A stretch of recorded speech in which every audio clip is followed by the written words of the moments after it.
Hello all, welcome to optimal health. എൻ്റെ പേര് രാഘവൻ, സ്ഥലം കോഴിക്കോടാണ്. ഒരു വെൽനസ് ഓൺട്രപ്രണറാണ്. നമ്മൾ ഈ വീഡിയോയിൽ നമ്മൾ സംസാരിക്കാൻ പോകുന്നത് ബെല്ലി ഫാറ്റ് മെക്കാനിസത്തെ കുറിച്ചാണ്. വളരെ രസകരമായിട്ടൊരു ടോപ്പിക്കാണ് ബെല്ലി ഫാറ്റ് മെക്കാനിസം. പല ആൾക്കാരും നമ്മൾ തടി കൂടി വരുന്ന സമയത്ത് ഒരു തീരുമാനം എടുക്കും, ജിമ്മിലൊക്കെ ഒന്ന് പോകണം, വയറൊക്കെ കൂടി വരുന്നു, ജിമ്മിലൊക്കെ ഒന്ന് പോകണം. ജിമ്മിൽ ജോയിൻ ചെയ്യും, ഒരു കൊല്ലത്തെ സബ്സ്ക്രിപ്ഷനൊക്കെ അടയ്ക്കും, 10,000 12,000 രൂപയൊക്കെ അടയ്ക്കും. 2-3 മാസം കൊണ്ട് നമ്മൾ വയറൊന്നും കുറയുന്നില്ല എങ്കിൽ നമ്മൾ അപ്പാട് ജിമ്മ് ഡ്രോപ്പ് ഔട്ട് ചെയ്യും. ഞാനൊരു 3 മാസം വർക്കൗട്ട് ചെയ്ത് നോക്കി, വയറൊന്നും കുറയുന്നില്ല. എന്തായിരിക്കും ഇതിൻ്റെ റീസൺ?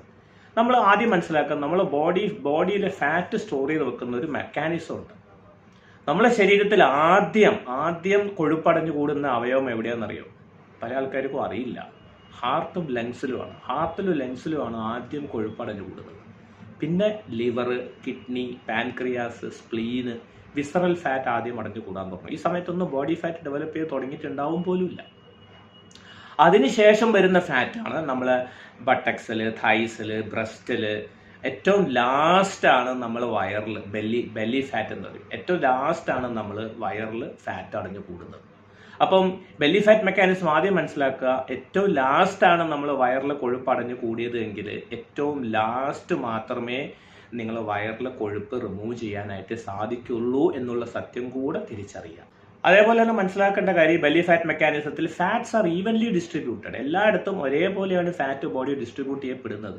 നമ്മൾ തൈസിലോ, ബട്ടക്സിലോ, ബ്രസ്റ്റിലോ, ചെസ്റ്റിലോ അല്ലെങ്കിൽ ബെല്ലിയിലോ ഫാറ്റ് സ്റ്റോർ ചെയ്തതിന് പകരം ഇത് പിന്നെയും ഓർഗനിലാണ് ഫാറ്റ് സ്റ്റോർ ചെയ്തിരുന്നത് എങ്കിൽ, അങ്ങനെ ഒരു മെക്കാനിസമാണ് നമ്മൾ ബോഡിയിൽ ഉണ്ടായിരുന്നുവെങ്കിൽ നമ്മൾ ആൾക്കാർ 30-35 വയസ്സ് ആരും കടക്കും പോലും ഇല്ല. 30-35 വയസ്സാകുമ്പോൾ നമ്മളെല്ലാവരും തട്ടി പോകുന്നുണ്ടാവും. അതാണ് നമ്മൾ ബോഡി ഉണ്ടാക്കിയിട്ടുള്ള മെക്കാനിസം എന്ന് പറഞ്ഞാൽ വളരെ മനോഹരമായ മെക്കാനിസമാണ്. നമ്മൾ ജീവിക്കാൻ വേണ്ടിയാണ് നമ്മൾ വിസറൽ ഫാറ്റിൽ നിന്ന് പകരം നമ്മൾ ബോഡി ഫാറ്റായിട്ട് ബോഡി സ്റ്റോർ ചെയ്ത് വെക്കുന്നത്. നമ്മൾ കുറച്ചു കാലം കൂടി ജീവിക്കുക എന്നുള്ളൂ.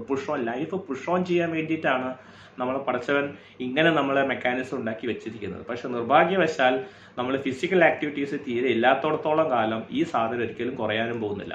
പല ആൾക്കാരും മനസ്സിലാക്കിയിരിക്കുന്ന വയറിന് കളിച്ചാൽ, നമ്മൾ ക്രഞ്ചസ് ഒക്കെ കുറേ കളിച്ചു കഴിഞ്ഞാൽ, പ്ലാങ്കും ക്രഞ്ചസ് ഒക്കെ കുറേ കളിച്ചാൽ, വയറിന് കളിച്ചാൽ, അബ്ഡമന് കളിച്ചാൽ വയർ കുറയും. അബ്ഡമന് കളിച്ചാൽ വയർ ഒരിക്കലും കുറയാൻ പോകുന്നില്ല.